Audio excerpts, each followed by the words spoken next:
Sukhi tu sadhu, happiness and joy be unto you. It is well, it is well.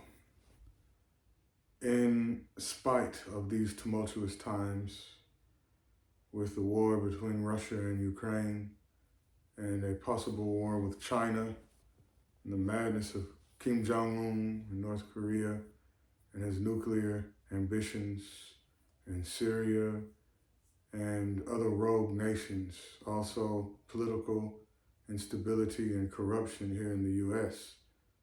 In light of all of that, all is well because of the path that leads to complete awakening or enlightenment, as some people like to describe what the historical Buddha experienced. So this will be a brief video beginning with a recap of the 37 aids or requisites of awakening, Bodhipakya Dhamma, that I've been covering off and on for the past few months. Actually, it's been quite some time. I've been in a hiatus for a while, transitioning into my new home, a place that will be a mindful living practice center in a non-sectarian spirit for the masses, not just for monastics. And I'll talk about that in another video, so I'm happy that I'm in a position as co-abbot of a new community, which will be called Meeting Spring. Phung Xuân in Vietnamese, Chùa Phung Xuân, Meeting Spring Practice Center.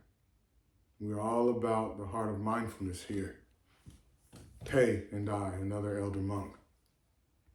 But to move on to the content of this particular brief lesson, I previously covered the 4 applications of awareness, the 4 crucial efforts, and the 4 bases of spiritual mastery, the Iddhipada.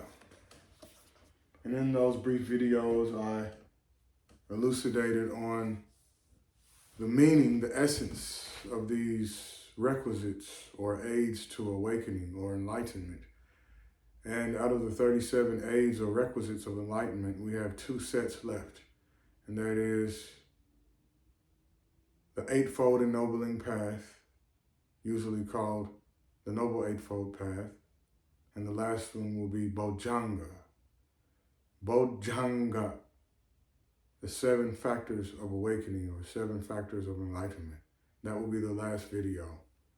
In this particular lesson, I'll talk about the Eightfold Ennobling path, beginning with Sammaditthi, which means the essential view, the integral view, the view that one must have if you want to be awakened or enlightened. And I talked about what enlightenment, or actually better, awakening, because the term Bodhi means awakening and Buddha means awakened one, literally. So I talked about awakening versus enlightenment. It's okay to use the term enlightenment, but actually it's more proper to use the term awakening and then awakened when one has arrived at a proper or thorough or essential understanding of reality. And that is summed up in the Pali stock phrase, Sammaditthi, that compound term. Sammaditthi, the essential view, the integral view, the right view. And that is that there is stress and suffering, which is mostly unnecessary due to clinging, due to desire, raga, due to clinging, upadana, due to tanha, thirst, craving, that which will never lead to ultimate happiness and peace. Understanding that there is suffering and stress, lots of it in life, that there is a cause, underlying causes and conditions for stress and suffering, that there is a path that leads to the cessation of unnecessary stress, dissatisfaction, etc. That is Sammaditthi. Sammaditthi, the integral view, the crucial view. Samma Sankappa, integral thinking, essential thoughts, a crucial mindset. Samma Vacha, essential speech, saying what you must say, when it ought to be said, and then abiding in silence, silent illumination. Kind speech, wise speech, timely speech, beneficial speech, not chatter, not gossip. Samma Kammanta, crucial actions, essential actions. Samma Vayama, the 4 crucial efforts that I talked about. So you can see how all of the Dharma is interconnected and interdependent. Samma Sati, essential mindfulness, essential recollection, crucial, clear comprehension, appropriate attention, being virtuous, ardency, alertness, remembering what was said and done a long time ago, as it is said in the early Buddhist discourses attributed to the historical Buddha. Samma Samadhi, essential being, integral focus, unification of mind. So that's the integral view, the essential mindset, essential speech, essential actions that are virtuous, essential livelihood, which is virtuous and harmless towards other beings, essential efforts, essential mindfulness, and you need essential mindfulness for essential meditation, which is Samma Samadhi, unification of mind. When the mind is unified, the mind is bright and calm and blissful. That's the Sat Chit Ananda that the ancient yogis talked about in India. This is the 6th out of 7 sets of the 37 requisites or aids of awakening or enlightenment.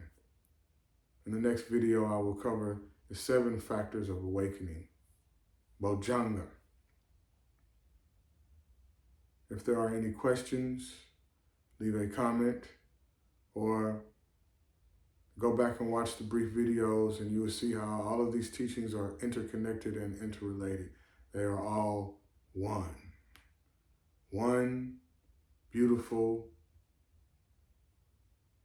body of teachings called the Dharma. And you will find out through years of study and practice that you can begin understanding the teachings of the historical awakened one, Buddha Shakyamuni, via any tradition in Buddhism that is authentic, and you'll end up going full circle. You'll understand what the Buddha most likely taught, because the teachings that are true resonate with the wise teachings of the masters in every tradition. The Tibetan Buddhist, the Chinese Chan masters, known as Zen masters in Japan, known as Sun masters in Korea, and the Thai forest monks of the Theravada tradition, the way of the elders. They are all teaching the same wisdom that goes back to the awakened one, and these are teachings that any of us can discover for ourselves. They've been rediscovered over and over again because humanity is prone to forgetfulness, and that's why Buddha said, remember, recall, recollect, sati. The essential sati is needed for the entire Eightfold Ennobling path. The most important teaching is sati, the Samma Sati, the essential recollection, the essential mindset that you need in order to have proper virtuous speech, actions, livelihood, concentration or focus, to go into deep meditation, to pierce through the veil of Maya, illusion, and to experience Nibbana, Nirvana, enlightenment, Moksha, Mukti, liberation. Peace and love supreme. Until next time, this is Bhikkhu Nalaka, also known as Brother Diamond, also known as Desi, from my pre-monastic days. Be well. Sadhu.